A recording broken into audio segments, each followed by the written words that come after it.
বন্ধুরা নমস্কার। দেখো আজকে হলো 1 এপ্রিল, এপ্রিল ফুল। 10:50 বাজে, সরি 10:10:30 বাজে।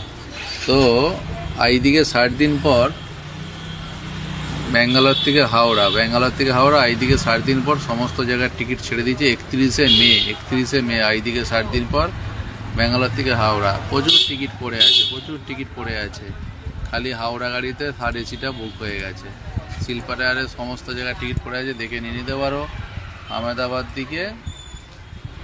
দিকে হাওড়া এইদিকে 60 দিন পর 31শে মে। প্রচুর টিকিট পড়ে আছে, প্রচুর। যত পারবে বুক করে নাও। হায়দ্রাবাদ দিকে হাওড়া 31শে মে এইদিকে 60 দিন পর সমস্ত গাড়িতে টিকিট পড়ে আছে। দেখে নাও, সমস্ত গাড়িতে টিকিট পড়ে আছে।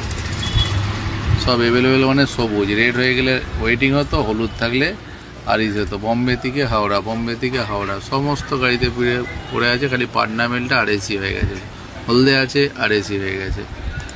আর পুনে থেকে হাওড়া 31শে মে এইদিকে 60 দিন পর। দেখবে শিলপারে কতগুলো পড়ে আছে, 137টা পড়ে আছে। এসিতে 107টা পড়ে আছে। তো বন্ধুরা, এই ধরনের ভিডিও দেখতে গেলে আমার পেজটাকে ফলো করে রাখো, আর বেশি করে বন্ধুদের মাঝে শেয়ার করে দিও। আর ইউটিউব থেকে যারা দেখছো সাবস্ক্রাইব করে নিও। সমস্ত জায়গার টিকিট পড়ে আছে, কুরবানি মিটে গেছে, সমস্ত জায়গার টিকিট পড়ে আছে। বুক করে নাও। Happy journey.